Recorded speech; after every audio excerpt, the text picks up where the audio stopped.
আসসালামু আলাইকুম, কি অবস্থা সবার, কেমন আছেন? আশা করি ভালো আছেন। তো আজ যা চলে আসি গুচ্ছগ্রাম। তো গুচ্ছগ্রামের আমি এখন যে লোকেশনটা দেখাবো এটা হচ্ছে গুচ্ছগ্রামের ভিতরে সবচেয়ে আকর্ষণীয় এবং সুন্দর জায়গা, বুঝেননি? তো এখানে প্রতিদিন হাজার হাজার মানুষ এখানে আসে, বলতে গেলে যে একটা পর্যটক এরিয়া, এবং গুচ্ছগ্রাম কোম্পানিগঞ্জের ভিতরে চমৎকার একটি জায়গা। তো আমি মূলত আজকে গুচ্ছগ্রামের যে ব্রিজটা, এখানে গুচ্ছগ্রাম বাজারে আইলে যে একটা ব্রিজ আমাদের চোখে পড়ে বা নজর কাড়ে, সেটা হচ্ছে গুচ্ছগ্রামের যে ফেরিঘাট, মানে ফেরিঘাটের যে ব্রিজটা, সেই ব্রিজটাতে এখন আসি। তো এখানে আপনাদেরকে আজকে ঘুরে দেখাবো যে আসলে গুচ্ছগ্রামে কি আছে। তো যাই হোক, আমি গুচ্ছগ্রামের যে ব্রিজটা, সেই ব্রিজ দিয়ে আমি এখন যাইতেছি ফেরিঘাটের দিকে, মানে ফেরির দিকে যাইতেছি। আমার সাথে ফরহাদ আছে, এবং এখানে প্রতিদিন হাজার হাজার মানুষ এখানে আসে, প্রতিদিন শত শত মানুষ এখানে আসে। দেখেন কি পরিমাণে, মানে বলতে গেলে যে একটা জ্যামের মতো অবস্থা হয়েছে। দেখেন টোটালি ওইখানে নামতেই মানে পারতেছি না।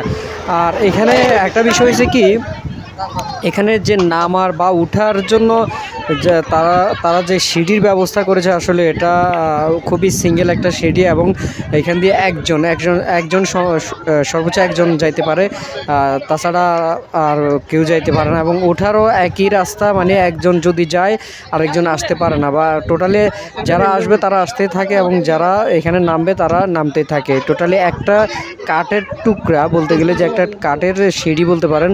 এই কাঠের সিঁড়ি দিয়ে মূলত এখানে সবাই যে আসা যাওয়া করে। তো যাই হোক, অনেকক্ষণ দাঁড়ানোর পরে আমি এবং ফরহাদ আমরা ফেরির উপরে আমরা নামতে সক্ষম হয়েছি।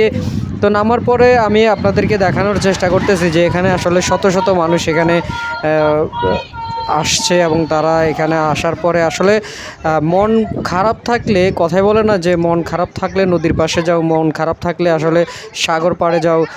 তো এখানে নদীর যে ঢেউ এবং যে বিশুদ্ধ বাতাস, আসলে এই বিশুদ্ধ বাতাস এবং ঢেউ আসলে মনটাকে আসলে ফ্রেশ করে দেয়। দেখেন আমার সাথে আমার অনেক ভক্তরা, বলতে গেলে তারা হাই হ্যালো দিচ্ছে। তো আসলে সব মিলিয়ে চমৎকার একটা সময় পার করলাম।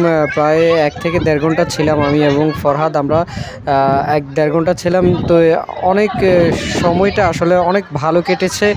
তো মন খারাপ ছিল, যার কারণে আসলে যাওয়া হয় এই গুচ্ছগ্রাম। তো গুচ্ছগ্রাম আপনিও চাইলে আসতে পারেন, এখানে পরিবার নিয়ে আসতে পারেন। বলতে গেলে যে পরিবার নিয়ে আসলে এখানে ছোট বাচ্চাদের নিয়ে আসতে পারেন, তাদের মন কিন্তু অটোমেটিক ভালো হয়ে যাবে। তো আজকে এই পর্যন্ত, সবাই ভালো থাকেন, সুস্থ থাকেন, আল্লাহ হাফেজ।